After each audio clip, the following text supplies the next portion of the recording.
vâng nè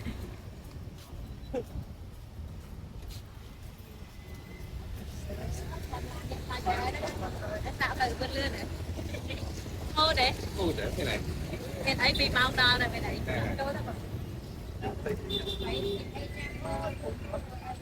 Hello. hello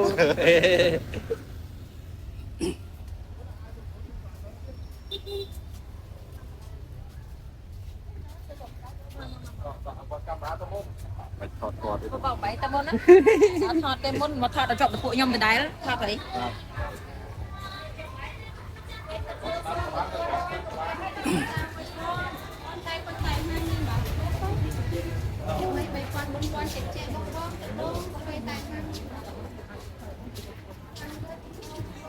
Ai lôi vậy? Bưng này. Ai lôi vậy? thọt đấy đó thọt áo đấy Con sao?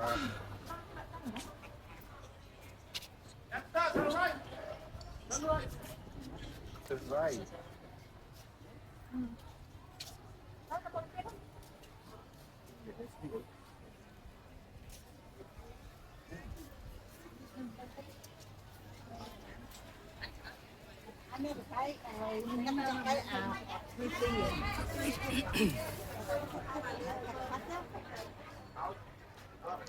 Hoàng tử Maze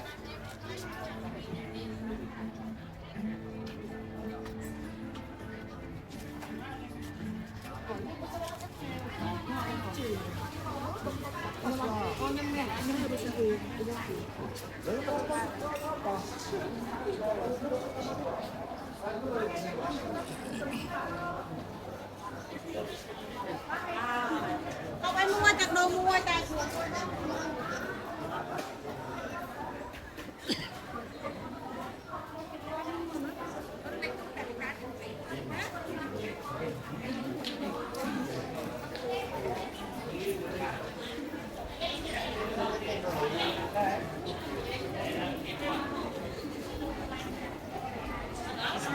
Cuột đấy, ăn cuột.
Khơi không cấp lại cho nên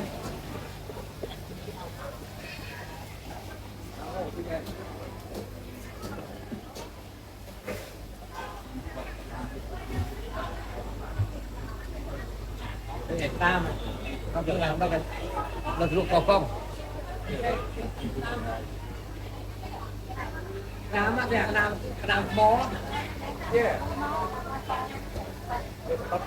để tao lên ăn lấy gì ăn ly ăn hộp ăn ngồi về ăn ly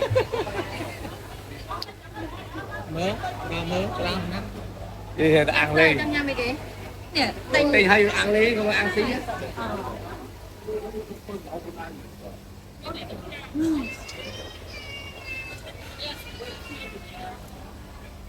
nó rồi là cam không squid squid đấy yeah squid đúng không đúng không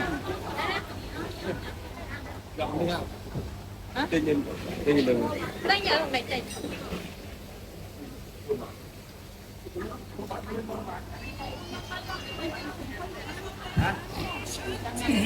quay đi rồi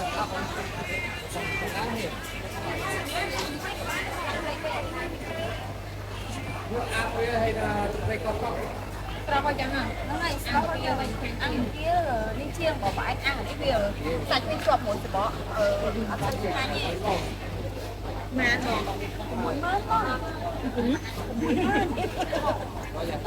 mà ăn bỏ thì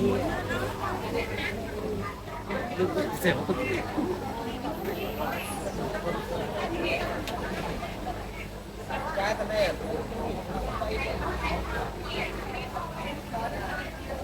squid đây không muốn nữa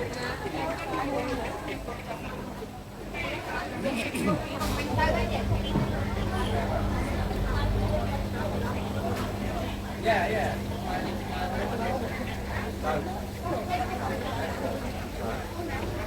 ủa nè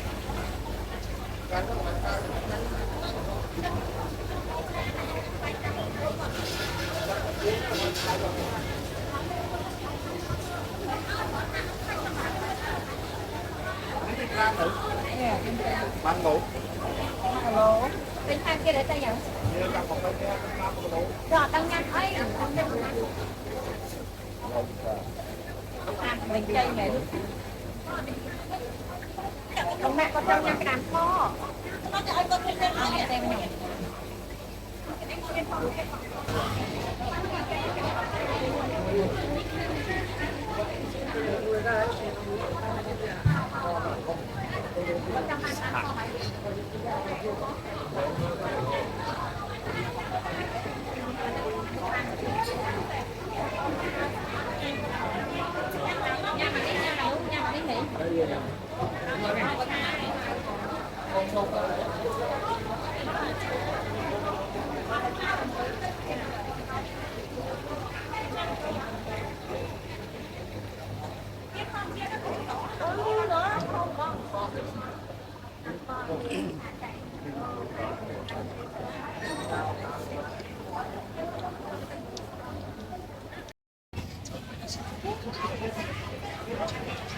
vào yêu người rồi rồi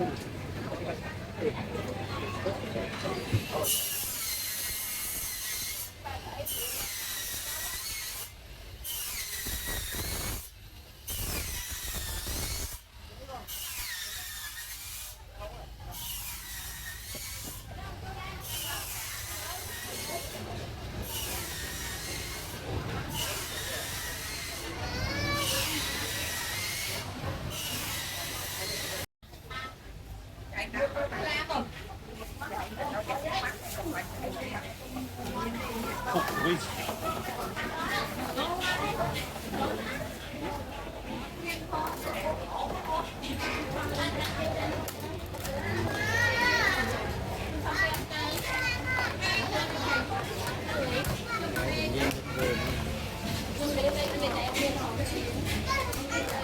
kênh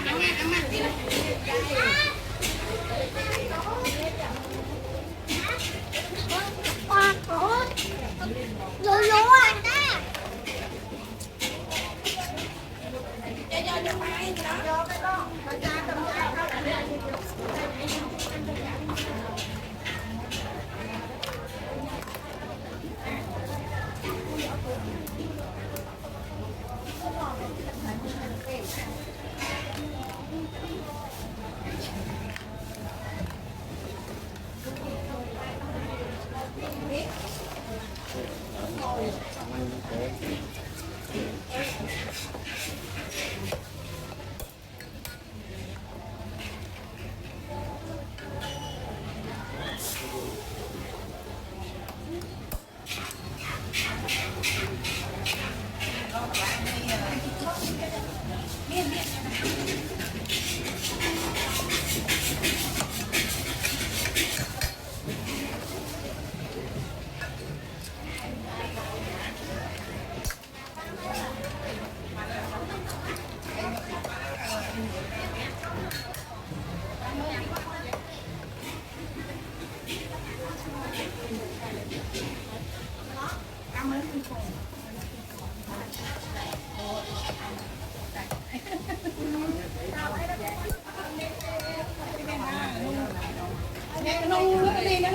thì không cho hỏi luôn cái gì này.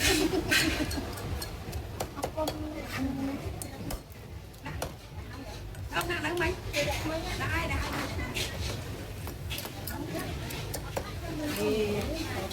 Cho này tôi đặt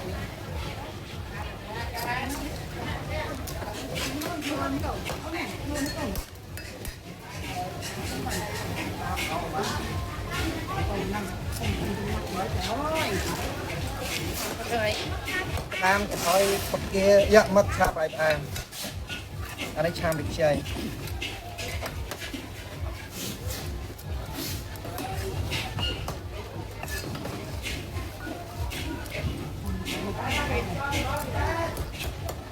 làm này gặp ai đi đâu cần mình không bằng quảng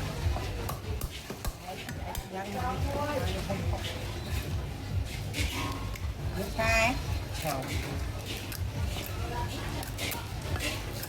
con được bài đó không được bài mình được bài thì lúc dân đây miên đây thôi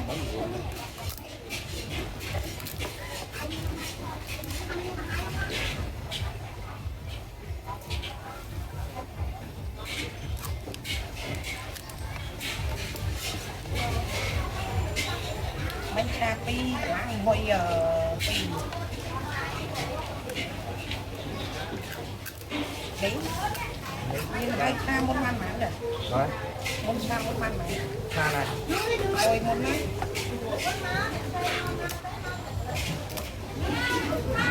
cười chơi click nha bạn vui vẻ nha rồi vui vẻ vậy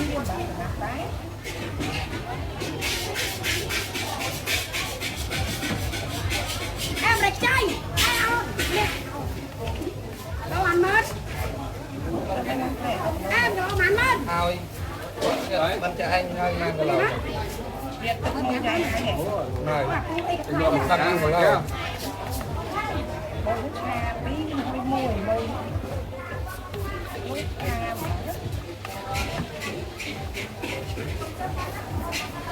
hơi cái anh các bạn rồi nhé cà bí chừng hết lên là luôn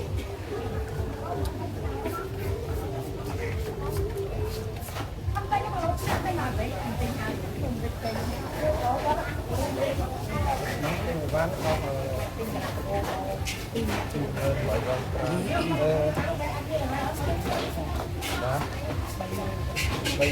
bán cho con mà con pram bom phải con hẻm mà pin vào ai rồi sao trái đẹp này không đọc hẻm mới nên buồn nè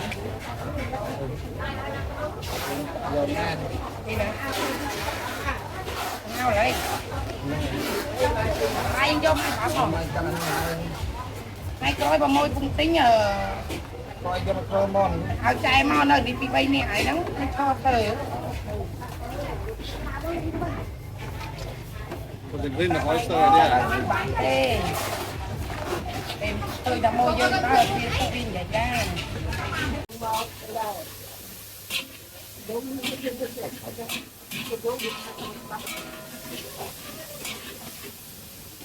tích bay thì làm rồi mơ video bắt thôi rồi bắt thôi cái nào bộ bắt thôi ta làm rồi bay trong đó rồi làm rồi trong đó chạy ta cái mơ bị ai cái đấy ổn mơ bị sốc ấy nhá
con cho hai lại con cam đây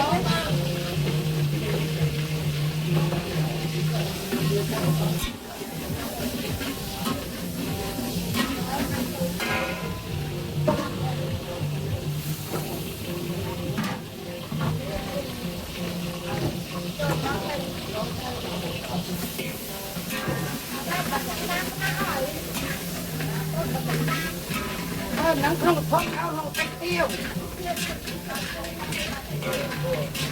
không tiêu không cái đấy như vậy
Something else like vegetables, people pie. On Salm Seafood Market, also known as Sinupil. Grabbed up a bunch of seafood. Got some steamed, some stir fried. We're gonna head over to where I'm gonna go chill and eat. Grab some food. Lại trong cơ sơn. Mất chắc. Nè.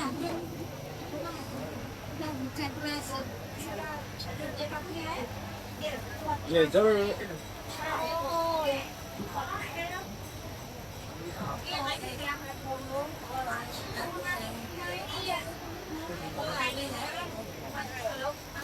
Tôi nhâm hai